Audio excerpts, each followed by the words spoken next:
You're listening to The Stephen Tauriello Show, building a platform of liberty for people in search of truth with a dash of hope and a life worth living.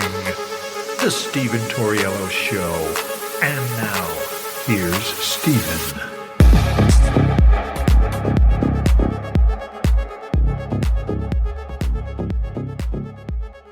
What's up, ladies and gentlemen? Welcome to the show. As always, thank you for tuning in. So I want to talk about reasonable doubt. This is a term that you've always heard your entire life, a term that's kind of just been, it's been thrown around in passing, and no one even actually really thinks about it. Reasonable doubt is one of those things, it's one of those terms that a lot of people ignore it and don't actually think about how important the meaning is and how it and why it's so important as an American and why it's fundamental to your rights. So I want to go ahead and talk about, just real quick, before I want to start the show out with reasonable doubt. What is reasonable doubt and why is it so important when deliberating in a criminal case? And I want to go ahead and get that out of the way. So reasonable doubt is a fundamental legal concept in criminal trials, particularly in common law jurisdictions like the United States. It refers to the level of certainty or proof required for a defendant to be convicted of a crime. And here's why it's so important. So number one, this is a extremely important one, the presumption of innocence. One of the core principles of criminal law is that a person is presumed innocent until proven guilty. The burden of the proof rests on the prosecution to prove the defendant's guilt beyond a reasonable doubt. This places a high bar on the government to ensure that they have a strong case before someone can be deprived of their liberty. Number two, protects against wrongful convictions. So requiring proof beyond a reasonable doubt helps protect innocent individuals from being wrongly convicted. It ensures that the evidence presented in court is thorough, reliable, and convincing enough to justify taking away a person's freedom. Fairness and justice. It promotes fairness in the criminal justice system by ensuring that convictions are based on strong and convincing evidence rather than speculation or prejudice. This principle is essential for maintaining public trust in the legal system. And it prevents reasonable doubt prevents arbitrary prosecutions. Number four, requiring a high standard of proof prevents the government from arbitrarily or unjustly prosecuting individuals. It forces prosecutors to carefully evaluate their cases and only bring charges when they have substantial evidence. And number five, legal standard. Reasonable doubt is a legal standard that jurors are instructed to apply when deliberating a criminal case.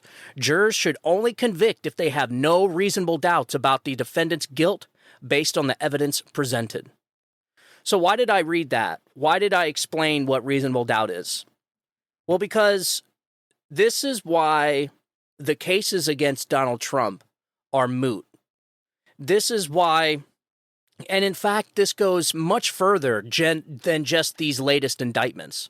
In almost every single instance of any kind of investigation into Trump, he was denied his due process of being innocent until proven guilty. And not once between all the impeachments or investigations or whatever the case is, never ever was there any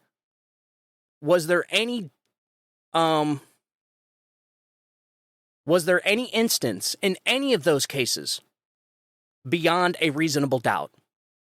So in other words, there was always the notion of there kind of being a doubt, kind of being, maybe made up.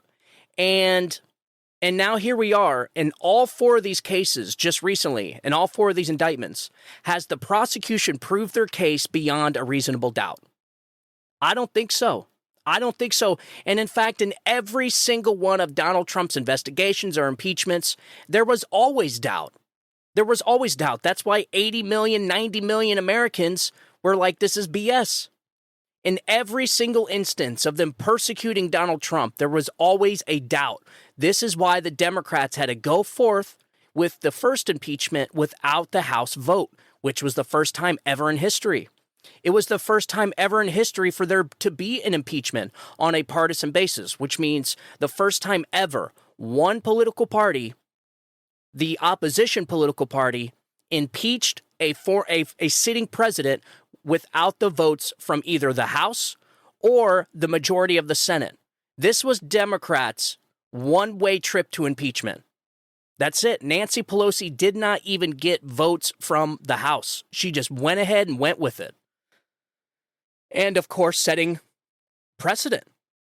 So this is why I always say that we would not be here if not for the actions of the Democrat Party and some Republicans back in 2016 during Donald Trump's first term.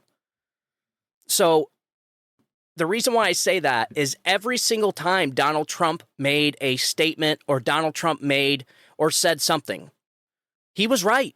How many times has Donald Trump been proven right in just the last couple years? Granted, it takes time, but he's been right on almost everything. Trump was right on almost everything he said, but for some reason, everyone always assumed he was guilty. And this is because of the media. The media has crucified this man to where anything he does, no matter what, he is guilty of something. And I've been saying this for years. The man could cure cancer, and they would impeach him for overpopulating the earth. The media has drummed up so much hate for Donald Trump that this is why we're in the position we're in now. Because these people, these radical psychopaths on the left, prioritize their hatred for Donald Trump over the love and well-being for their country. They didn't care that 90 million fellow Americans thought there might have been some doubt in what they were saying. They didn't care when normal, rational people that weren't obsessed about hating Donald Trump, that actually voted for Donald Trump, said, man, you shouldn't do this. It doesn't seem right. There's definitely not enough evidence, and nothing just seems right. Everyone has been calling out the Democrats' partisan jihad against Donald Trump since 2016. And what do you know? He's been right every single time.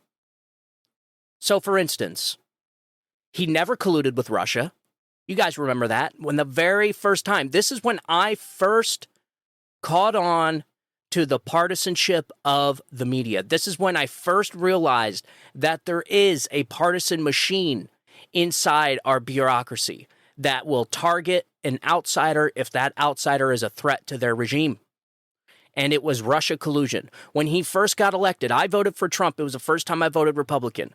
When he first got elected and this Russia collusion hoax started, I said, that sounds kind of funny. I mean, I don't know, though. Maybe he did. Let's look into it. So when they announced that they were investigating, I'm like, okay, all right. I didn't care because maybe there was, maybe there wasn't. But I sure in the hell, I sure in the hell didn't think that they were, spying on his campaign. They were creating fake dossiers and fabricating government documents, forging government documents to get FISA warrants to spy on his presidency. Like some of the craziest stuff we have ever seen in our politics was done by the Democrats to Donald Trump. And completely unwarranted, we know now. We know now how long? 4 years later with the Durham report? 4 years later with the Durham report, we finally come to find out. We finally know beyond a reasonable doubt that Donald Trump was not colluding with Russia. And in fact, it was a whole of government effort to overthrow a duly elected president.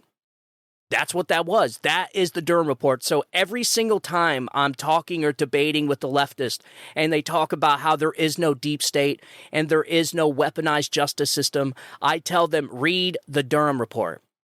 It's a tough report to read. I'm not going to lie. It's super thick. It's super complex, but super detailed, very detailed. And it paints out. And I'm not going to lie. I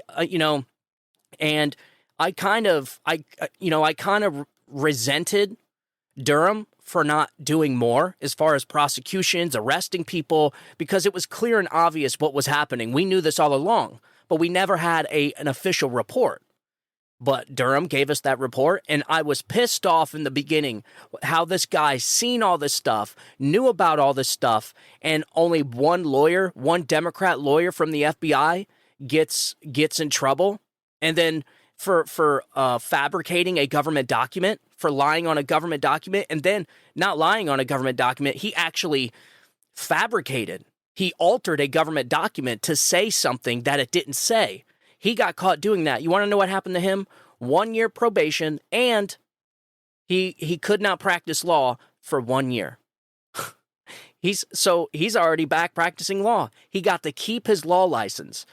I mean, it's just incredible. And this is where the two-tier justice system comes in. This is when I first noticed all of it, was the Russia collusion. But what do you know? To go back to my original topic, Donald Trump was right. He was telling the truth. He never colluded with Russia, but he got railroaded anyways. And it almost worked. Folks, it almost worked. The Democrats almost successfully overthrew a duly elected president that was innocent of wrongdoing. They almost overthrew a duly elected president that did nothing wrong. They impeached him for it, which that impeachment now needs to be expunged. I've been saying this over and over again. They need to take that damn impeachment away off of his record. It is nonsense that they shouldn't even impeached him to begin with. But they did it because they were not following justice. They were not applying justice the way they should have been. They had all they seen was red. They had tunnel vision. And just like what's her name? What's her name? The Squad. Rashida Tlaib. Just like Rashida Tlaib said, we're going to go in there and we're going to impeach him. These people were dead set on giving their base an impeachment of Donald Trump, even though it was wrong. It was completely wrong, inaccurate. It was wrong. They shouldn't have done it, and they did it anyways for partisan reasons. This is why we're in the situation we're in now. The Democrats have been setting this precedent over and over and over again. And then they wonder why this country is going down the crapper. Is because these people will not stop persecuting their political opponents, most notably Donald Trump. So another one he was right about is Biden did get money from China, Ukraine, and the mayor of Moscow. You guys remember that on the debate when he sat there and told the entire world with what's his name? God, I can't stand him. The anchor, the debate, the moderator for that debate. Damn, what the hell was his name? Anyways, he told the people this man is corrupt. His family's been getting money from China. His family's been getting money from Ukraine, and his son got millions of dollars from the mayor of Moscow's wife. And everyone's like, no, I can't believe he said that. They fact-checked him. And said everything he just said was a lie. This is why they kept accusing him of lying, but he was actually telling the truth. And we only find out 2 or 3 years later.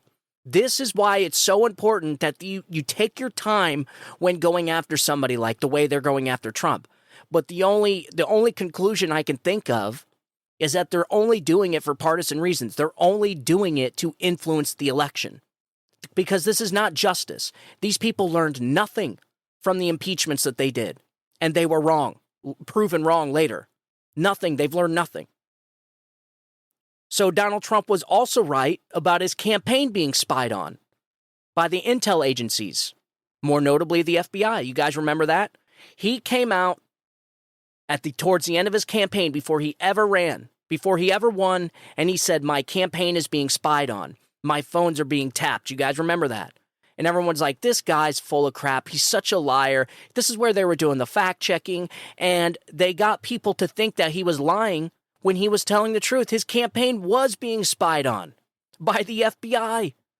And it didn't stop just on his campaign. They spied on him through his presidency. So he was right about that. And so this brings me to my next topic.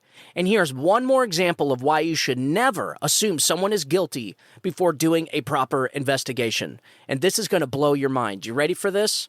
This is why all these cases, when it comes to Donald Trump trying to overturn an election, which, I mean, I don't know, which is not a crime.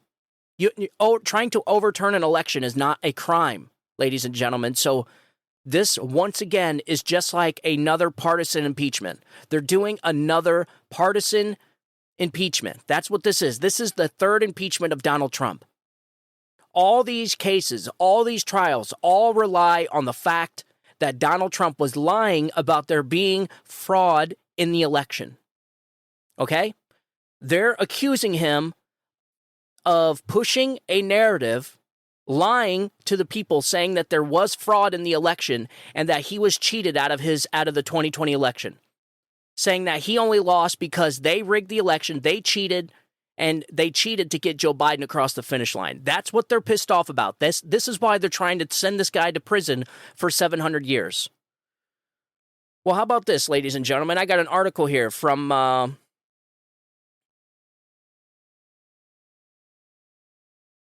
hat tip to Natalia Mittelstadt. Michigan police memos raised concern about possible nationwide voter registration fraud scheme. Let me repeat. Michigan police memos raised concern about possible nationwide voter registration fraud scheme.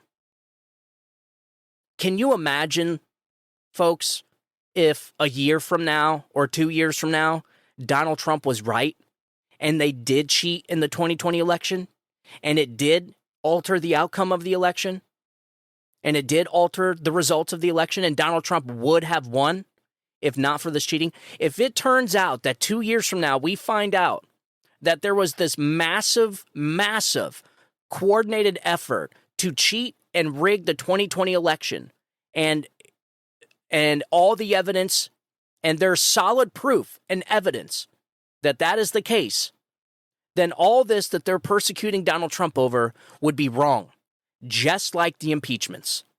This is why it's so important that you investigate things properly, and you must pursue reason and rationale when it comes to trying to persecute and trying to prosecute somebody to take away their freedom and liberties.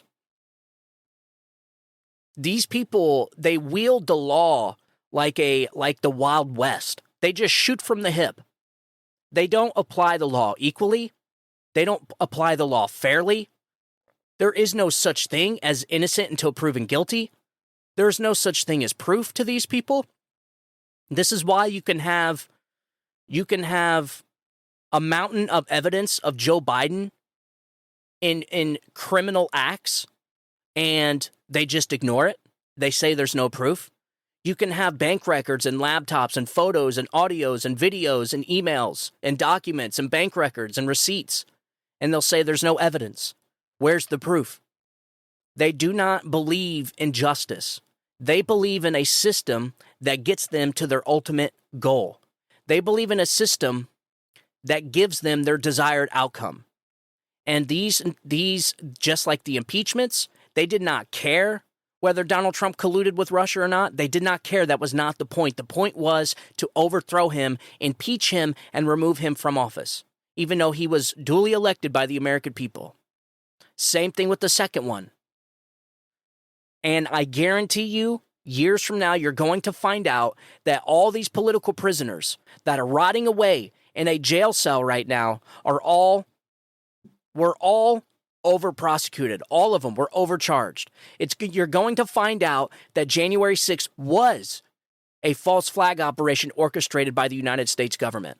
I guarantee you we're going to find that out years from now. Just like with the Durham report, there's going to be a report that comes out, I don't know when, years from now, maybe 5, maybe even 10. And it's going to reveal that it was a coordinated effort by the United States government to conduct a false flag operation on January 6th.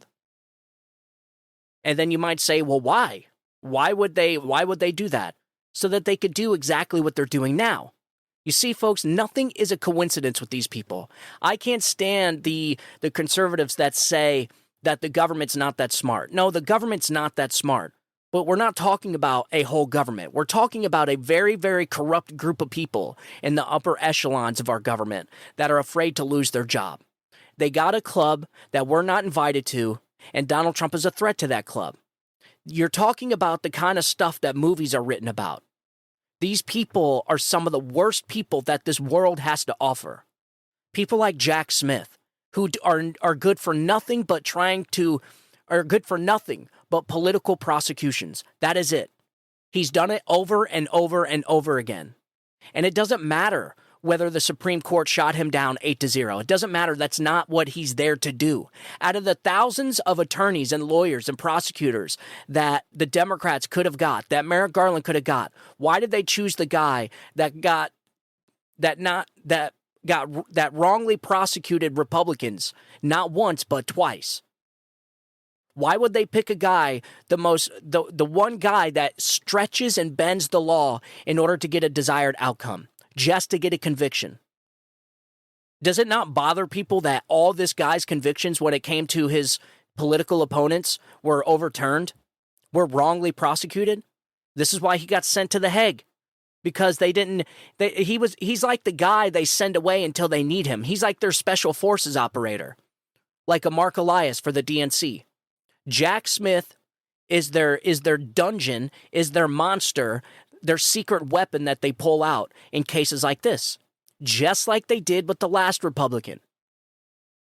That he railroaded, prosecuted, stretched the law, bent the law just to get a conviction. And he got a conviction, but then it got overturned 8-0. Because he wrongly prosecuted the person, but that wasn't the point. The point was just to get a conviction. Like I said, this is not justice. And so you're going to find out that all of this that I'm talking to you about right now is going to be accurate. Donald Trump is going to be right. I can almost guarantee you, I bet you a paycheck 10 years from now, all of this will be proven correct. It'll be a known fact that in the 2020 election was rigged in order to get Joe Biden across the finish line. That's what the history books are going to write about. It is going to be just like it's a known fact now that Donald Trump didn't collude with Russia. There was no quid pro quo. And that the FBI did spy on Donald Trump's campaign and his presidency in an effort to overturn his election. These things just take time. But the thing is nobody, the Democrats, these totalitarians, the bootlickers, they don't care. They just want an emotional response. They just want something, they just want emotions to feed on. They don't care that Donald Trump was right about all these things I just told you. They don't care. And I'm telling you, the 2020 election, it's going to come out one day that the 2020 election was indeed rigged. I got this article here, so I want to get back to this article. Michigan authorities suspected there was a possible voter registration fraud scheme occurring across multiple states during the 2020 election and were concerned enough to bring in the FBI, according to police memos reviewed by John Solomon at Just the News. But what happened since remains mostly a mystery. What? So you're saying that Michigan police, there's a memo saying that they were concerned about a nationwide voter registration scheme, fraud scheme, a voter registration fraud scheme, to a point to where they brought in the FBI? And what did the FBI do?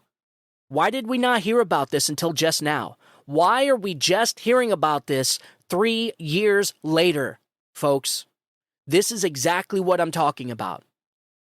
So according to dozens of pages of police reports from the Muskegon Police Department and Michigan State Police, a firm called GBI Strategies was under scrutiny as an organization central to alleged voter registration fraud in the 2020 presidential election, which was first investigated by city and state authorities before the FBI took over. Contacts between local law enforcement and the FBI continued into 2022, but there is no evidence of what happened after that in the memos obtained by Just the News through the Freedom of Information Act. Police from Michigan interviewed GBI Strategies employees there and cited specific instances of registrations and appeared suspicion of registrations that appeared suspicious or fraudulent, the memo show.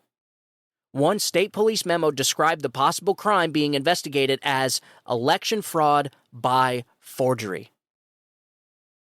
The Michigan Attorney General's office confirmed earlier this month that there was a state investigation into thousands of suspected fraudulent voter registrations, which was referred to by the FBI, the Bridge, Michigan reported. Earlier this month, Danny Winmer, press secretary for State Attorney General, told Just the News that among 8,000 to 10,000 voter registration forms that were submitted to Muskegon clerk before the 2020 general election, some were suspected to be fraudulent. See, folks, this is exactly what I'm talking about. This is the kind of evidence that is going to come out 10 years down the road that is going to prove that the 2020 election was rigged, that Donald Trump was cheated out of an election. So therefore, all these indictments, all these persecutions, and all this jihad against Donald Trump for him saying that they cheated in the 2020 election is all moot. It's all wrong. It's all wrong. Once again, Donald Trump is going to be proven right. How long it takes, I don't know. But just like all the other times he's been vindicated, he's going to be vindicated about the 2020 election. I almost guarantee it. I will bet a year's salary. I will bet a year's salary that years down the road, it is going to be known that Donald Trump was right. That indeed there was election fraud in the 2020 election, and there was enough fraud to overturn the results of that election. I'm telling you, man. I'm telling you. This is just because now because already we're starting to get these independent media outlets like the Gateway Pundit, Jim Hoft, and John Solomon at Just the News. These people are starting to dig in, and they're starting to find out that there was organizations like this GBI Strategies that were hired specifically for voter registration fraud. So you're talking about just with this GBI Strategies, 8,000 to 10,000 forged voter registration forms? And then what? How many of these strategies, how many of these companies were there? How many other places like GBI Strategies was there during the 2020 election? I don't know, but I'm telling you, we're going to find out one day that the 2020 election was rigged and that the Democrats cheated in the 2020 election, because you're already starting to see the pieces come together. So an organization turned in some thousands of voter registrations throughout the fall of 2020, estimated on the high end to be cumulatively estimated on the high end to be 8,000 to 10,000, and some within those batches were found to be suspicious or fraudulent, Wimmer said. There were legitimate registrations within the batches. The city clerk receiving the batches alerted the authorities when she began noticing irregularities.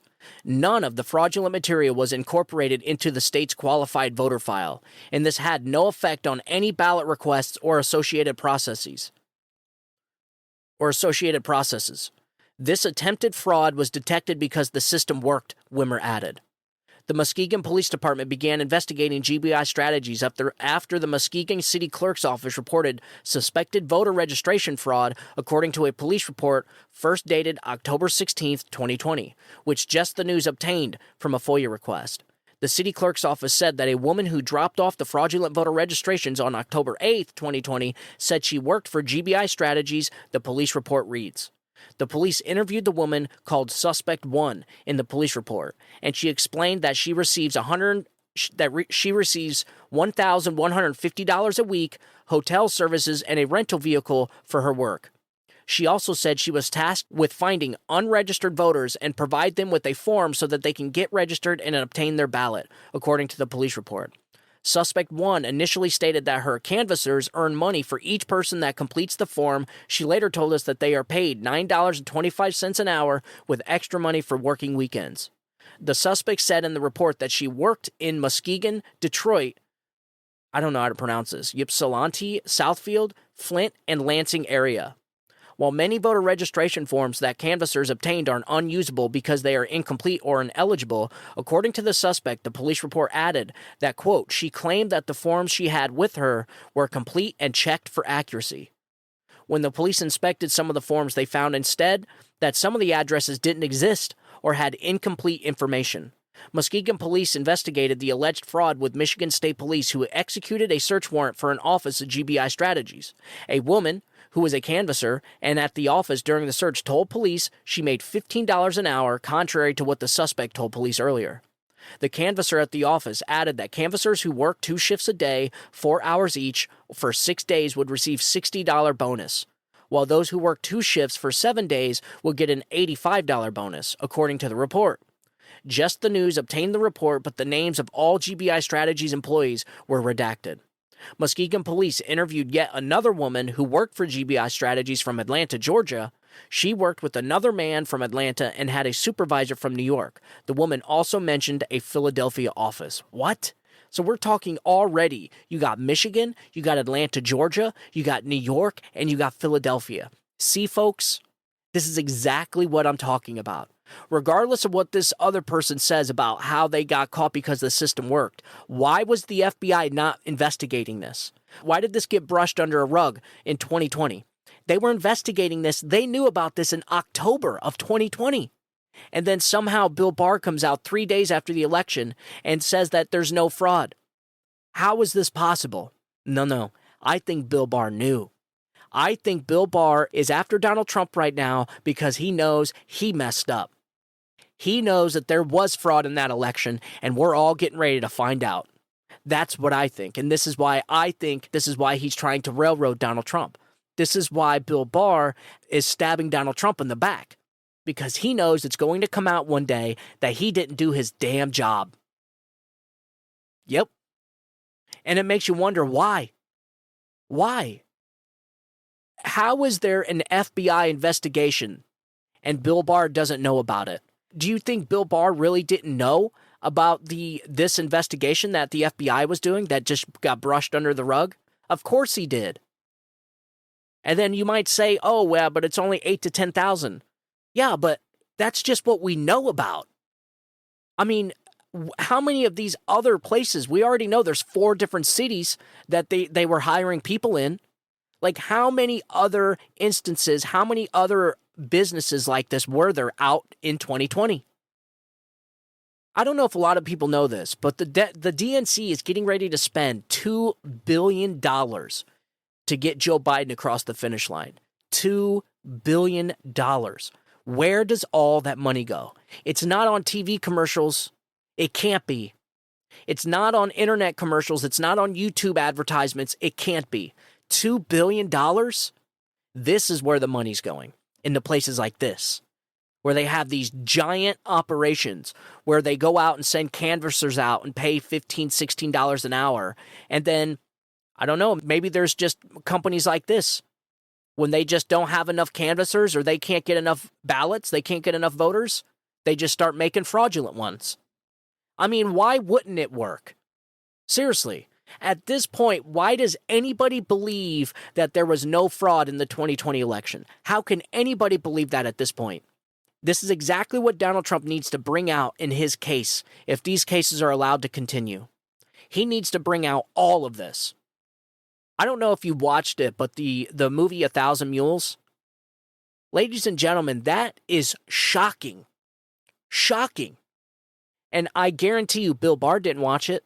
I guarantee you none of I guarantee you leftists didn't watch it. Democrats didn't watch it. The size and scope of the voter operations, the election operations that they got in 2020 was massive. Massive. And this is why all of this stuff these indictments against Donald Trump for him saying that they cheated in the election, Donald Trump is going to be proven right.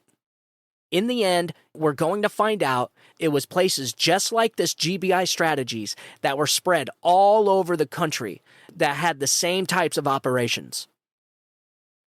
I mean, these people just got caught. The only reason the state police in Michigan found out was this lady got caught stuffing a ballot box, and they arrested her because it's obviously illegal. You can't just stuff hundreds of ballots in a box. And she spilt the beans. I mean, obviously it must have concerned them enough for them to get the state police and the FBI involved. So it must have been a big operation. So here we go. Let's finish this up. Widmer told the Detroit News that GBI Strategies conducts voter registration drives and is headquartered in Tennessee, another state. There is a business listing for GBI Strategies in Cordova, Tennessee, but Just the News has been unable to confirm that they are the same entity as the one under the investigation. Open Secrets, a nonpartisan research group that tracks money in the U.S. politics, provides data showing that GBI has been paid millions of dollars in the 2020 election cycle by Democratic and far-left groups. These groups include the Democratic Senatorial Campaign Committee at $2,117,000, the DNC Services Group at $1,031,000, and the Biden for President campaign, who paid GBI $450,000. So you're talking almost $4 million for this operation, just for this one company, just for this one GBI Strategies company. $4 million. GBI Strategies didn't respond to multiple calls requesting comment. According to Michigan State Police reports obtained by Just the News via a public records request, on October 21, 2020, Detective First Lieutenant Michael Anderson was contacted by the Chief of Investigations for the State Attorney General's office and asked to assist with a joint investigation of alleged voter fraud being conducted by the Muskegon Police Department and the Attorney General. An investigative task force was formed and an investigation was initiated. During the investigation, Michigan State Police conducted a search of a GBI Strategies office in Southfield, Michigan, and found 4 rifles, 4 pistols, and a whiteboard with several notes on it. One of the categories was Hot Topics. The report continues. Under Hot Topics listed, weapons in the field, prepare for shifts. COVID questionnaire needs to be asked whether canvasser is new or not. Mask enforcement. No eating in vans. Another reading was TIFF Georgia Project, and the words underneath were, quote, 44 pay cards, 30 phones, 20 tablets. Another heading was Charleston to Columbia, with the words underneath, quote, 10 tabs, 110 port, 2 pads. Another heading appeared to show tablets to be shipped to Pennsylvania, Miami, and Atlanta. What the hell is all this, man?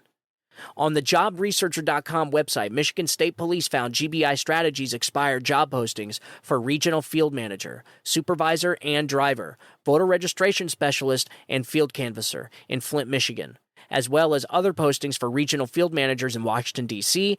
and Chicago, Illinois, according to one of the reports. The report also reads, Sergeant Ponzetti, State FBI Task Force she is assigned to has possible investigation regarding in other states request MSP, AG, and MPD reports for review. On a supplemental police report dated May 28, 2021, it reads, quote, case will remain open as FBI has opened an investigation on the nationwide organization. The latest dates on the report are August 19th, 2022, where it reads still maintaining evidence for FBI, and September 20th, 2022, which reads 6-month support, and that the status of the investigation is open. Search warrants in the report mention state police currently investigating a possible violation of MCL 168.9D933A, election fraud by forgery. Man. A total of 37 voter registration applications were examined in detail by the Muskegon Police, according to information in the latter half of the report. Of those, 26 had false names and or addresses. 3 had incorrect information written by the people who registered. 2 had correct information but were not filled out by the people whose information was on those forms. And 2 forms had addresses that were not where the people resided anymore. 10 of those applications with false names and or addresses were part of the batch of 18 that appeared to be completed and signed by the same person, according to the report. But the police only investigated the 10 that were in the city of Muskegon. I mean, the FBI visited the Muskegon Police Department in May 2021 to examine the voter registration applications. In March 2022, the police department received a call from an FBI agent requesting random copies of some of the voter applications. According to the report, the agent also spoke with the Muskegon city clerk, who told him there was another box of applications with thousands of applications that were turned in after the deadline, thus never examined.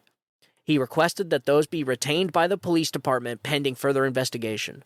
The Muskegon City Clerk, Michigan State Police, and Wimmer didn't respond to additional requests for comment. Well, of course not, because they know this is one giant scandal, a voter registration scandal, voter fraud. What do you know? And like I said, we only know about this because one of these canvassers got caught stuffing a ballot box. And it's unfortunate that the police let her go. So they arrested her, questioned her, and then let her go before the FBI could interrogate her anymore. And now I guess she's just gone. I don't know. But listen, folks, if this was a type of operation that was all over the country, then why couldn't the 2020 election be stolen? Why? I mean, people act like Donald Trump lost by millions of votes. He only lost by like 42,000 votes in 3 or 4 different swing states. Lost 10,000 here, 15,000 here, 20,000 here, and in one state he lost by like 250,000, but he didn't have to win that state. You're talking about possibly enough fraud to actually overturn the results of the election. So everything these people have been saying for the last 2.5 years is wrong, just like they're always wrong, folks. They're always wrong about everything. And Donald Trump is right 9 times out of 10. And so why wouldn't he be right about this? This is just like all the other impeachments and investigations. They accuse him of wrongdoing, and then it turns out that he was telling the truth and he was right. And they were wrong. Why would it be anything different with the 2020 election? It's not going to be, because we're already starting to see the pieces come together. We're already starting to see the types of operations the DNC and the Biden campaign were running during the 2020 election. This is why Joe Biden got 81 million votes, more than Barack Obama, more than any president in history. This is why that election was so shocking to people, how this guy that's running our country right now, who looks like who's got dementia and can't even walk right, who falls off the stage and mumbles and bumbles his way through a speech, who can't even get a clear sentence out, who's on vacation for 50% of his time in office, this is how someone like him gets elected. Through voter fraud. That's how. So when somebody says that Joe Biden, when people say, I can't believe this guy got 81 million votes, he didn't. I'm telling you, we're going to find out that Joe Biden won because the Democrats cheated in the 2020 election. And in fact, Donald Trump should be president right now. And so therefore, all these indictments that they're bringing against Donald Trump, they're illegitimate. And can you imagine? This is why it is so important to investigate properly. And hopefully a jury understands that if there's any doubt at all whatsoever that the election could have been overturned because of the voter fraud, then they're going to have to acquit Donald Trump of all charges. They're going to have to. Because every single indictment that they're bringing against him is all about him saying that they cheated in the 2020 election. They're trying to throw him in prison for thinking the 2020 election was stolen. So for those of you that were upset with the 2020 election, and for those of you that think the 2020 election was stolen, we may just be vindicated here soon enough, just like we've been vindicated with everything else. It's really unfortunate. Wow, that was a long article, but that was extremely important. I feel like we needed to know. There was a couple other things I wanted to get into. Let me see here. So apparently there's this smoking gun evidence of Joe Biden's corruption, and it's going to be released in the coming weeks. So I got an article here from PJ Media, hat tip to Matt Margolis. Newsmax host Greg Kelly dropped a real bombshell on Tuesday, declaring the existence of an audio recording that contains incontrovertible evidence of Joe Biden's corruption. According to Kelly, the contents of the recording are so incriminating that they could potentially lead President Biden to withdraw from the 2024 race. But Matt says don't get too excited yet. There's a catch. So I'm going to go ahead and play you Greg Kelly in that audio. Here, check this out. Seen the half of it yet. There is an audio tape, I am told, by people in the know, not necessarily in government, not necessarily out of government. I can't say too much, but there is incontrovertible evidence of Joe Biden's corruption that is about to be made public. It's not going to happen tomorrow. It's not going to happen before Labor Day, but it will happen sometime between Labor Day and Halloween. This tape will be made public. I'm not sure by what entity at this point, but once it is heard, Joe Biden will have, he'll have only two options. Number one, he will not be able to remain a candidate for the presidency for re-election. It will be over and done with. The only thing that he might be able to do, potentially, but probably not, is remain as president. I am told this tape is that incriminating, and they're worried about it right now at the White House. They know about it. They know it's out there. There may be more than one, and it makes a lot of sense. Very interesting. This is very interesting, folks. I don't know what it could be. Probably those audio recordings that the FD 1023 form, the FBI confidential informant, said that there's 17 audio recordings out there of Joe Biden, specifically Joe Biden taking bribes from Ukrainian gas companies, Burisma or Poroshenko. So I don't know. Maybe that's the audio tapes. But the thing is I'm here with Matt Margolis here. So Matt Margolis, I want to go ahead and get back into the article with Matt. Hat tip to Matt Margolis. So Kelly claims his sources tell him that this tape is so incriminating that they're worried about it right now at the White House. Okay, there's a lot to unpack here. First of all, this claim could very much be true. For starters, Joe Biden has a history of boasting about his corruption. He literally bragged about getting a Ukrainian prosecutor fired. He also admitted that he would use the power of the federal government to prevent Donald Trump from becoming president again. So it is within the realm of reason that a recording of Joe Biden proving his corruption exists. Absolutely. But does that mean anything? The House Oversight Committee already has bank records, whistleblower testimony, and eyewitness testimony that would make convicting the Bidens in a court of law a piece of cake. If Joe Biden was going to be shamed into resigning the presidency, or more realistically withdrawing from the 2020 presidential election, I dare say an exit strategy would already have been initiated at this point. Joe Biden may withdraw from the campaign, but the Democrats don't want to be saddled with Kamala Harris, and he won't resign the presidency. One could argue that an audio recording of Biden would have been even more significant than financial records and testimony. But again, we literally have video evidence of Biden bragging about getting prosecutor Victor Shokin fired and documentation proving that the Obama-Biden administration had already approved the billion-dollar loan Biden used as leverage, thus making it plainly obvious that Joe Biden was acting in his own personal interests, not carrying out administration policy. Trust me, I want to believe that Biden will get what he deserves, but since when have we ever been given a reason to believe that he'll ever be held accountable? Yeah. Good job, Matt. Matt Margolis, good dude, writes great articles. He absolutely nails this. I don't know why Republicans are trying so hard to come up with more evidence to try and convince the left. You're never going to convince these people. I don't care what evidence you have. You already have enough evidence. Just like Matt said, there's already enough evidence right now that a prosecutor would need, and it would be a piece of cake to prosecute somebody. So, an audio tape, they're just going to deny it anyways. You could have video and audio together. You can have a videotape of Joe Biden committing a crime, and these people would say, where's the proof? Where's the evidence? There is no amount of evidence that will ever be found to make these people believe Joe Biden is a corrupt politician. They're not going to believe it. It's not because they It's not because they can't believe it, it's they won't believe it. They know Joe Biden is corrupt.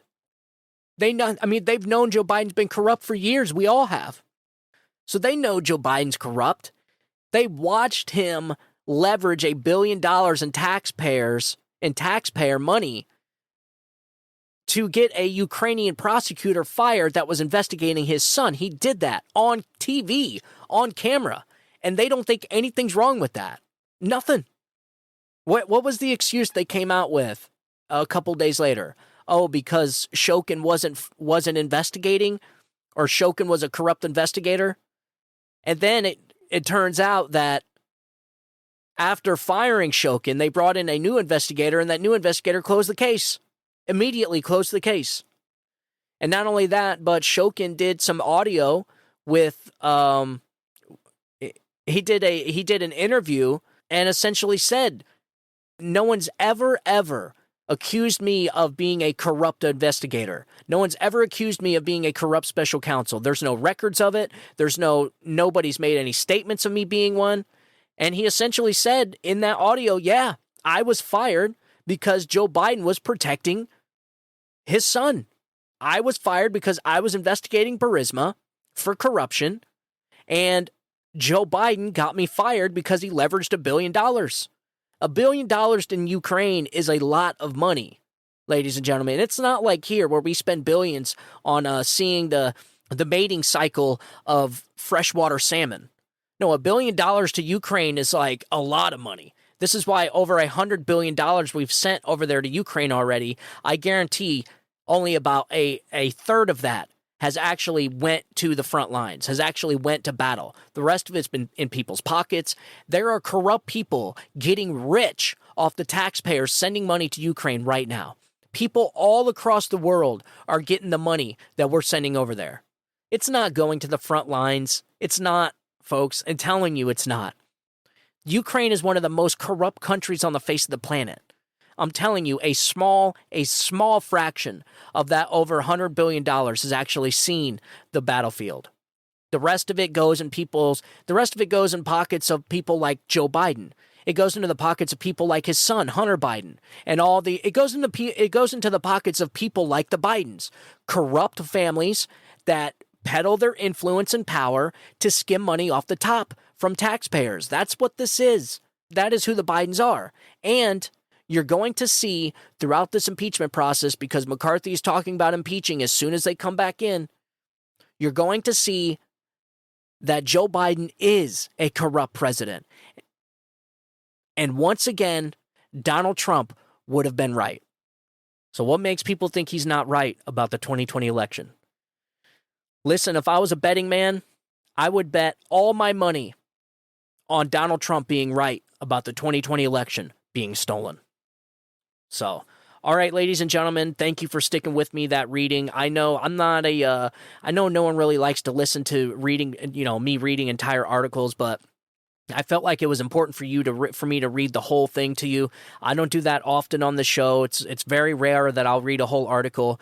But honestly, the whole thing, you kind of had to read it together as one because it told a bigger story. So, in a nutshell, essentially there is investigations going on right now by reporters, unfortunately, and supposedly the FBI of a massive voter registration fraud scheme in Michigan, Philadelphia, Tennessee, in like 4 or 5 different states, which all happens to be like swing states.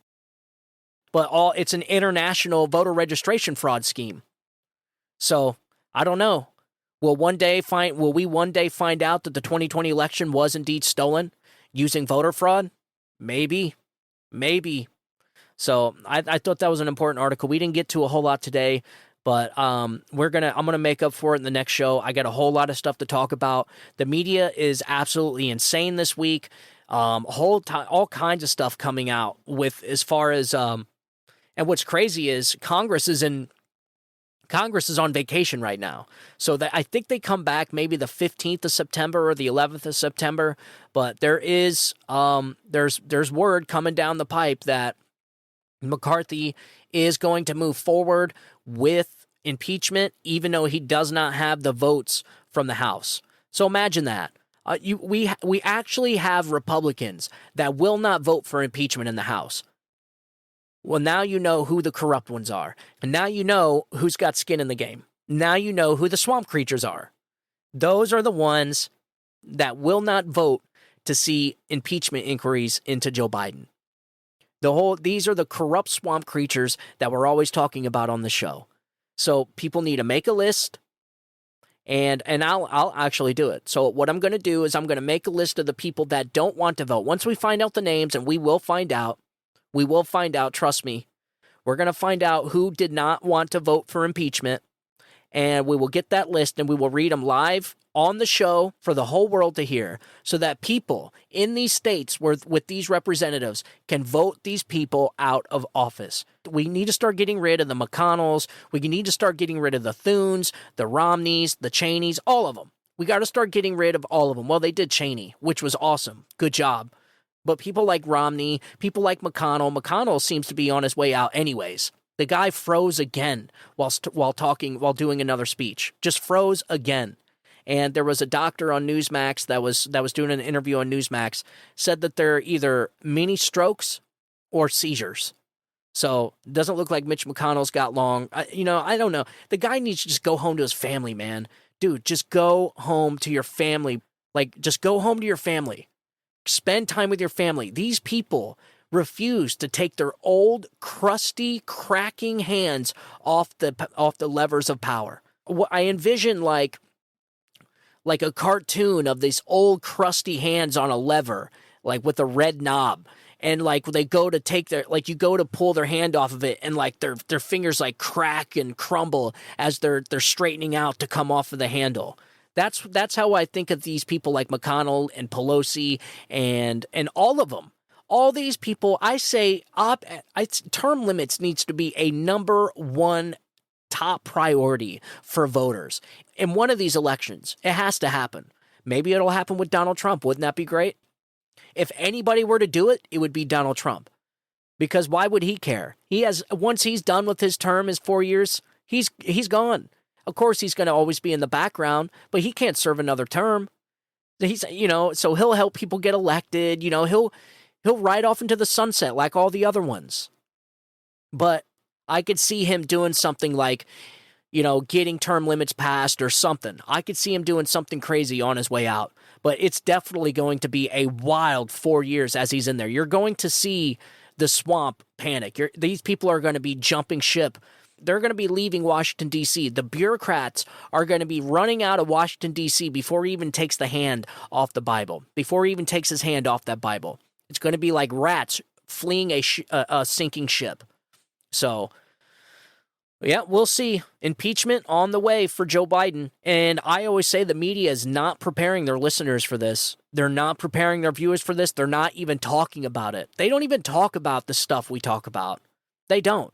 Leftists and the totalitarian bootlickers would be better off listening to my show, listening to a show like this, because they would be more informed. Granted, they probably wouldn't like the delivery, but you know what? Tough. At least you're getting the facts. At least you're getting the truth.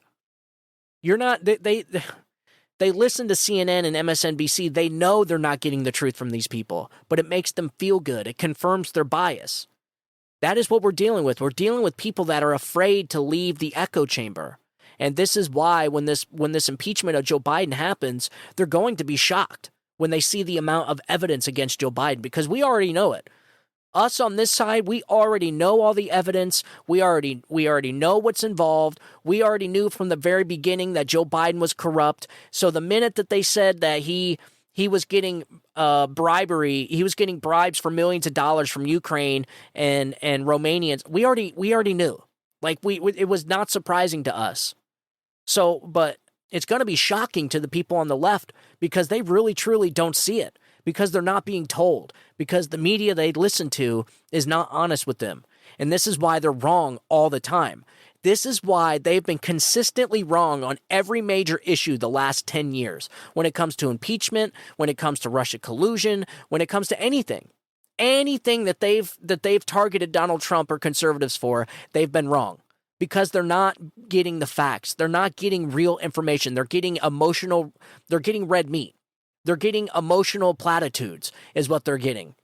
And so this is what they run on. This is why our country is in a state of decline, because these people are so worried about confirming their bias and getting their emotional fix than actually facing the truth and, like men can't give birth and just trying to fix this country. So I don't know. But anyways, we'll see what happens. I'm going to leave this article, this Muskegon, this voter registration form, this voter registration fraud scheme article, this Just the News article in my podcast description. Make sure you read it. I'm sure you're probably going to it's definitely one of those articles you got to read over and over again. I had to read it 3 times. It's pretty shocking because it's complex. It's a complex system. And if you really want to dig in deep to this situation, to this particular investigation, the Gateway pundit, Jim Hoft, has been on this from day one. So really, that's the place to go. John Solomon kind of just puts it all in a nutshell, and, it's not too much exaggeration or anything like that. Not saying the Gateway pundit is. I'm just saying, if you want a broader view of this particular scam, this voter registration scam, then go to the Gateway pundit. Jim Hoft has been working on this for the last 2 weeks, and he said he's got some major bombshells coming up in the next few days when it comes to this GBI strategies stuff. So if you want to get into that, I'll also leave that. I'll leave the Gateway pundits articles in my podcast description too. Get on top of this stuff. This is gonna be a big story in the coming weeks and months about this giant scam, and I'm afraid that there's probably going to be other scams similar to it around the country. And like I said, once again, Donald Trump is going to be right again. So, all right, ladies and gentlemen, if you want to reach out to me, get a hold of me, StephenTaurielloShow@gmail.com. I will respond back to your emails. Again, I appreciate all your guys' concerns about me being here in Florida with the hurricane. And for those of you, I did a show yesterday, and I really appreciate it. Thank you. I am okay. The hurricane did not hit here where I am. I'm about in the middle of Florida towards the East Coast, right by Lake Okeechobee. So, but I really do appreciate your concerns. Thank you for looking out. It means a lot. And if you could, I'd also appreciate if you guys could share the show with your friends and family and get the show out there. Like I said, I've been doing some promoting on Facebook and Instagram, so you're going to start seeing the show on those platforms a lot more now.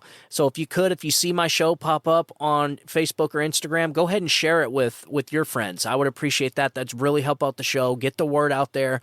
Also, I've been manually uploading the videos to Rumble, so you can now find the show again at Rumble. I'm just having to do it the old-fashioned way until their syncing system comes back. I don't know when that's going to be. We'll find out. But until then, I'm just going to keep uploading it the old-fashioned way. Takes more time, but it's okay. I would rather give Rumble the traffic. I'd rather give Rumble the traffic than YouTube, but YouTube has the bigger reach. For now. I think Rumble's a way better platform, better technology, just doesn't have the reach. Just doesn't have the reach yet, but it will. It will. So, all right, ladies and gentlemen, thank you guys for tuning in. As always, I want you guys to have a good day, have a great week. God bless you, and God bless America. You guys have a good day. Bye-bye.